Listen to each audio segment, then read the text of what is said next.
కరీంనగర్ జిల్లా సమీక్ష సమావేశంలో రసాభాస జరిగింది. ఎమ్మెల్యేలు కౌశిక్ రెడ్డి, సంజయ్ కుట్టుకునేంత స్థాయి వరకు వెళ్లారు. జగిత్యాల ఎమ్మెల్యే సంజయ్ మాట్లాడుతుండగా నువ్వు ఏ పార్టీ అంటూ కౌశిక్ రెడ్డి ప్రశ్నించారు. ఆయనకు మైక్ ఇవ్వద్దంటూ సీరియస్ అయ్యారు. ఈ క్రమంలోనే పరస్పరం ఎమ్మెల్యేలు తోసుకున్న పరిస్థితులు అయితే కనిపిస్తుంది. అసలు ఈ వాగ్వాదం గురించి మరిన్ని వివరాలు అందించేందుకు మా ప్రతినిధి శ్రీనివాస్ లైవ్ ద్వారా అందుబాటులో ఉన్నారు. శ్రీనివాస్,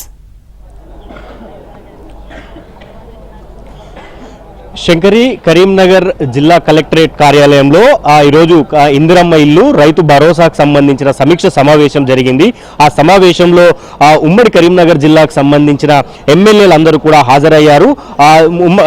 ఇన్ఛార్జ్ మంత్రి ఉత్తమ్ కుమార్ రెడ్డి, శ్రీధర్ బాబు, అలాగే పొన్నం ప్రభాకర్ కూడా హాజరయ్యారు. అయితే అందరు ఎమ్మెల్యేలు మాట్లాడారు. తర్వాత చివరిలో జగిత్యాల ఎమ్మెల్యే సంజయ్ కుమార్ మైక్ తీసుకుంటుండగా ఆయన పక్కనే ఉన్న Kaushik Reddy, Huzurabad BRS MLA Kaushik Reddy Jagtial MLA Sanjay Kumar కు మైక్ ఇవ్వొద్దంటూ ఆగ్రహం వ్యక్తం చేశారు. దాదాపు ఇద్దరు ఎమ్మెల్యేలు అధికారిక కార్యక్రమంలో కలెక్టరేట్ ఆడిటోరియంలో ఇద్దరు ఎమ్మెల్యేలు పరస్పరం తోసుకున్నారు.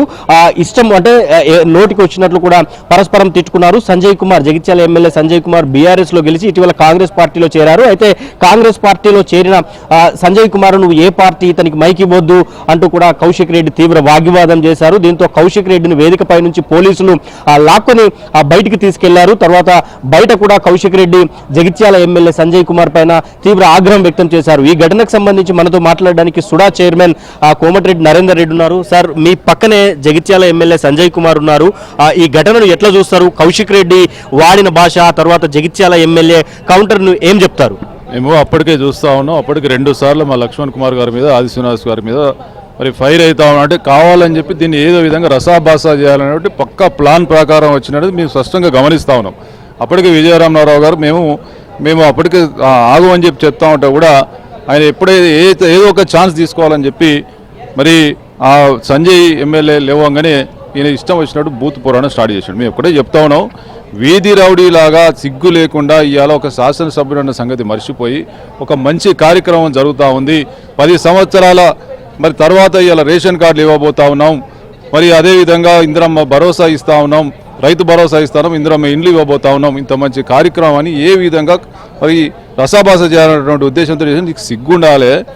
నువ్వు 85 మంది ఎమ్మెల్యేలు ఉన్నప్పటికీ కూడా మరి ఆ రోజు మల్లు బట్టి విక్రమార్క గారు సిఎల్పి లీడర్గా ఉంటే, ఒక దళిత నాయకుడు సిఎల్పి లీడర్గా ఉంటే ఓర్వలేని నీ నాయకుడు నీ కేసీఆర్ 10 మంది ఎమ్మెల్యేలను తీసుకున్నటువంటి చరిత్ర ఉన్న పార్టీలో నువ్వు ఉండి ఇలా నువ్వు మాట్లాడితే సిగ్గుండాలి. పోయి అడుగు, చక్కగా కేసీఆర్ని అడుగు, ఆ రోజు ఎందుకు తీసుకున్నావు?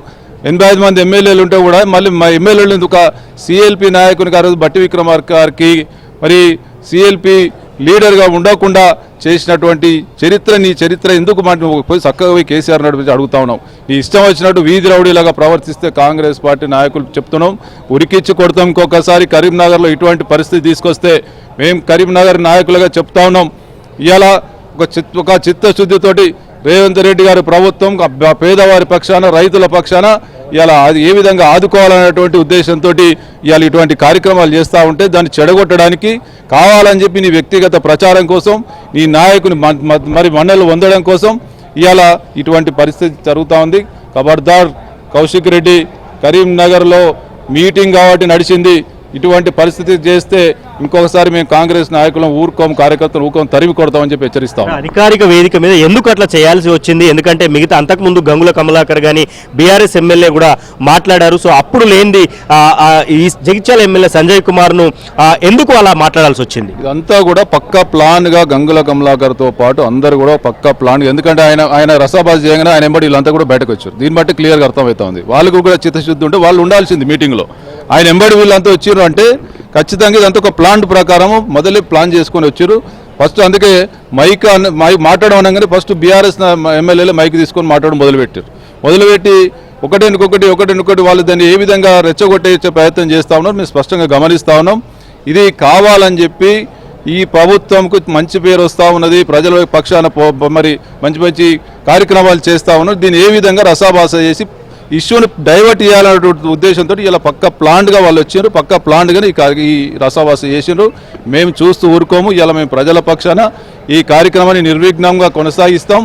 మీరు ఎన్ని ఇటువంటి మరి పనులు చేసిన కౌశిక్ రెడ్డి వ్యవహారం మీద అసెంబ్లీ స్పీకర్ కి కానీ ప్రొసీజర్ ఫాలో అవుతూ ఫిర్యాదు చేసే అవకాశం ఉందా? తప్పకుండా మేము మా శాసనసభ్యులను మా మంత్రులను ముఖ్యమంత్రి గారిని శాసనసభ మరి స్పీకర్ గారిని కోరుతా ఉన్నాం. ఇటువంటి ఎమ్మెల్యే మరి తెలంగాణ రాష్ట్రం యొక్క పరువు తీసేటువంటి పరిస్థితి ఉంది. ఎమ్మెల్యే ఉంటే ఈ ఎమ్మెల్యే పదవిని రద్దు చేయడానికి మేము తప్పకుండా మేమంతా కూడా రిప్రజెంటేషన్ చేస్తున్నాం. పార్టీ క్యాడర్గా ఎమ్మెల్యేలను కూడా కోరుతా ఉన్నాం. తప్పకుండా ఇతని యొక్క శాసనసభ సభ్యత్వాన్ని రద్దు చేయకపోతే శాసనసభకే విలువ లేకుండా చేస్తా ఉండని చెప్పి చెప్తా ఉన్నాం. Thank you sir. సో మొత్తంగా కౌశిక్ రెడ్డి వ్యవహారం అంతా కూడా తీవ్ర దుమారం రేపింది. అధికారిక కార్యక్రమంలో కలెక్టరేట్లో ఇలా మరో తోటి ఎమ్మెల్యేను అలా దూషించటం పైన కాంగ్రెస్ మంత్రులు ఎమ్మెల్యేలు కూడా తీవ్రంగా ఖండిస్తున్న పరిస్థితి అయితే ఉంది. Shankari, right, thank